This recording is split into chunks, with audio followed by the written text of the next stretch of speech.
کہ یہ اکانومی اس وقت انتہائی برے حالات میں ہے، اور اس حکومت کو سوائے مخالفین کے خلاف مقدمات بنانے کے، سوائے ان کو جیلوں میں ڈالنے کے جو خواہشات ہیں ان کے علاوہ ان کے پاس کوئی کام نہیں ہے۔ ناظرین کرام، ایک چیز یاد رکھیں کہ اگر عدلیہ نے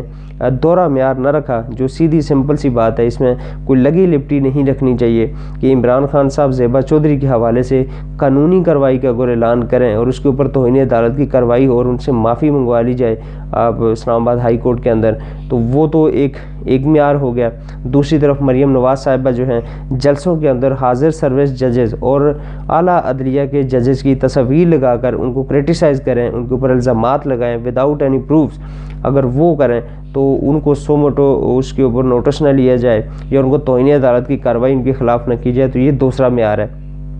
تو اگر تو یہی معیار برقرار رہا تو پھر عدلیہ کی جو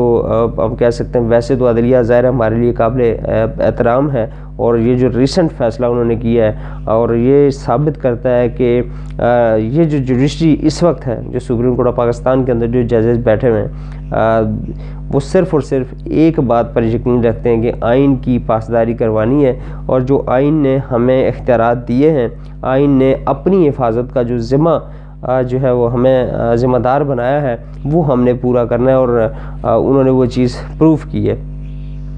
تو اگر تو یہ اسی طرح یہ کرتے رہے، اور مریم نواز صاحبہ اور یہ جتنے باقی ان کے جتنے بھی یہ جو لیڈران ہیں، احسن اقبال صاحب جیسے یا عطا اللہ تارڑ خاص کر، اگر یہ اسی طرح ان کی جو ہے وہ عدلیہ کی جو توہین جاری رہی اور عدلیہ نے اس پر نوٹس نہ لیا، تو پھر تو معاملات آگے نہیں بڑھیں گے اور عدلیہ کے اوپر بھی سوالیہ نشان لگے گا۔ لیکن اگر توہین عدالت کا نوٹس ہو گیا، جیسا کہ مریم نواز صاحبہ کو سیشن کورٹ، جو کہ اتنا زیادہ اس سے فرق شاید ان کو نہ پڑے، سکھر کی ایک سیشن کورٹ نے ان کو بلایا ہے 10 مارچ کو، انہیں پرسنلی حاضر ہونے کا حکم دیا ہے سکھر کی ایک سیشن عدالت نے۔ تو اگر یہ معاملات چل پڑتے ہیں اسی طرح، تو پھر ان کو لگ سمجھ جائے گی، اور پھر آنے والے دنوں میں شاید آپ کو مزید کچھ سرجریوں کی بھی ضرورت پیش آتی ہوئی نظر آئے، اور مزید کچھ بیماریاں جو ہیں وہ بھی واپس آتی ہوئی نظر آئیں، جو کہ 10-11 مہینوں سے پاکستان سے کافی حد تک غائب ہو چکی تھیں، اور کسی ہمارے بڑے لیڈر کو کسی قسم کی کوئی بیماری نہیں ہوئی تھی۔ تو اگر تو اس طرح کی صورتحال رہی اور عدلیہ نے نوٹس اس بات کا لے لیا، تو پھر بیماریاں بھی واپس آئیں گی اور سارے معاملات جو ہیں وہ ریورس ہوتے ہوئے آپ کو نظر آئیں گے۔ دوسری طرف ناظرین اکرام، سپریم کورٹ آف پاکستان کے 3 رکنی بینچ کے سامنے آج جو نیب ترامیم ہیں، جو عمران خان صاحب کی پٹیشن تھی، اس کے حوالے سے بھی ہیئرنگ ہے، جس کی سربراہی کریں جسٹس اعجاز الحسن صاحب۔ اس بینچ کے اندر باقی 2 ججز ہیں، جسٹس منیب اختر صاحب ہیں اور جسٹس مظاہر علی نقوی صاحب ہیں۔ یہ اس کیس کو آج سنیں گے، اور اس کے اوپر بھی ہوپفلی جلد فیصلہ آنا چاہیے، اور ان ترامیم کو، چونکہ یہ آئین سے متصادم ہے، بنیادی حقوق کی خلاف ورزی ہے، اور لوگوں کے اربوں روپے جو کرپشن کے کیسز تھے ان کو صرف ایک قانون بنا کر اس کو جو ہے وہ ختم کر دیا، ایک ترمیم لا کر اس سارے سلسلے کو، سارے کیسز کو وائٹ واش کر دیا، اور پھر 50 کروڑ روپے تک کی جو کرپشن ہے اس کو جائز قرار دیا گیا۔ اس کو واپس ہونا چاہیے، یا پھر یہ اگر نہیں واپس ہوتا تو پھر ہر انسان کو آپ کھلی چھوٹ دے دیں، انہیں کہیں کہ آپ ٹھیک ہے جی جو مرضی کریں، آپ سے کوئی پوچھ گچھ نہیں ہوگی۔ قوانین اگر آپ نے بنانے ہیں، اگر آئین سے متصادم قوانین ہی بنانے ہیں، تو پھر آئین سے متصادم یہ بھی بنا دیں کہ ہر بندے کو آزادی ہے جو اپنے معاشی حالات بہتر کرنے کے لیے جو مرضی وہ کرتا پھرے۔ تو ایسا نہیں ہونا چاہیے۔ سپریم کورٹ آف پاکستان کو ان کیسز کو، اس قوانین کو، یہ جو ترمیم ہے، اس ترمیم کو جو ہے وہ کالعدم قرار دے دینا چاہیے، اور ہوپفلی ججز جو ہیں اس سارے معاملے کو تفصیل سے دیکھیں گے۔ ساتھ ہی ساتھ نیئر فیوچر میں جو اوورسیز پاکستانی کے ووٹ کا جو حق ہے، اس حوالے سے بھی جو ہے وہ ہیئرنگ سٹارٹ ہونے والی ہے سپریم کورٹ آف پاکستان کے اندر، اور غالب امکان یہی ہے کہ انشاءاللہ العزیز وہ جو کیس ہے اس میں بھی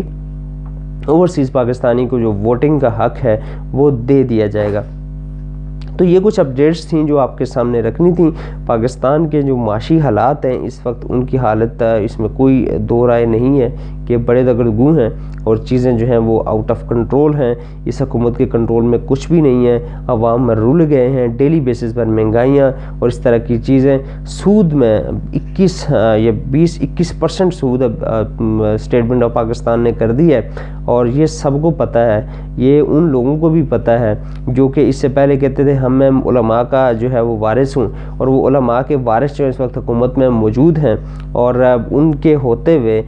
پاکستان کے اندر شرح سود جو ہے اس وقت 20% تک پہنچ چکی ہے، اور یہ سرکاری طور پر جو اسٹیٹ بینک آف پاکستان کی پالیسی کے مطابق سے شرح سود 20% تک پہنچ چکی ہے، علماء کرام کے ہوتے ہوئے، علماء کرام کی حکومتوں میں ہوتے ہوئے۔ اس طرح کی جو صورتحال ہے انتہائی تشویشناک ہے، اور اس کے اوپر میرے خیال میں اگر علماء نہیں بولتے، خاص کر مولانا فضل الرحمان صاحب اگر اس کے اوپر احتجاج نہیں کرتے چونکہ حکومت میں ہیں، اور سب سے بڑے جو ہیں وہ کہتے یہی ہیں کہ ہم جو ہیں وہ علماء کے وارث ہیں، تو پھر میرے خیال میں یہ لمحہ فکریہ ہے ان کے سپورٹران کے لیے بھی اور سب کے لیے، اور خاص کر نون لیگ کے سپورٹران کے لیے بھی لمحہ فکریہ ہے کہ پاکستان سب کا ہے، یہ صرف نون لیگ والوں کا یا پاکستان تحریک انصاف والوں کا یا پیپلز پارٹی والوں کا نہیں ہے، اس میں ہر بندے نے رہنا ہے، جو پاکستان کے اندر رہتا ہے، جو پاکستان کا شہری ہے، جو وہ سارے کے سارے پاکستان میں رہیں گے، ان سب لوگوں نے اپنے اپنے ٹھکانے باہر بنائے ہوئے، سب نے یہاں سے نکل جانا ہے جب مشکل حالات آئیں گے۔ پاکستانی بنیں اور ان کے خلاف آواز بلند کریں، جو اچھا کام کر رہا ہے اس کو اپریشیٹ کریں، اور جنہوں نے 10-11 مہینوں کے دوران اس ملک کا بیڑا غرق کر کے رکھ دیا ہے ان کے خلاف جو ہے ان کو نظر میں رکھیں، اور صرف ان کو نہ جنہوں نے کیا ہے، جو ان کو لے کر آئے ہیں، جنہوں نے ان کو بٹھایا ہے، جنہوں نے ان کو جو ہے وہ اس پاور میں لے کر آئے ہیں، وہ بھی اس میں برابر کے شریک ہیں۔ یہ جو پاکستان کی تباہی ہوئی ہے اس میں وہ بھی برابر کے شریک ہیں، اور آئی تھنک کہ اب شاید عدلیہ کو بھی جو ایک فیصلہ تھا اس وقت، جو رولنگ کو کالعدم قرار دیا گیا تھا، شاید اگر وہ سمجھیں، اگر وہ ملک سے محبت ڈیفینیٹلی ان کو ہے، ہم اس پہ شک نہیں کر سکتے، تو ان کو شاید کہیں نہ کہیں یہ فیل ہوگا کہ اس سٹیج پر انہوں نے ایک غلط فیصلہ دیا تھا، یا نظریہ ضرورت کے تحت وہ فیصلہ نہیں دیا جانا چاہیے تھا۔ جب اسمبلیاں تعلیل کر دی گئی تھیں وزیر اعظم کی طرف سے اور الیکشنز کا اعلان کر دیا گیا تھا، تو پھر میرا نہیں خیال کہ کوئی ضرورت تھی اس فیصلے کو ریورس کرنے کی، صرف اور صرف نظریہ ضرورت کی بنیاد پر، اور اس کا نقصان اتنا بڑا نقصان ہوا ہے پاکستان کو کہ شاید پاکستان کی تاریخ میں اتنا بڑا نقصان پاکستان کی اکانومی کو کبھی ہوا ہو۔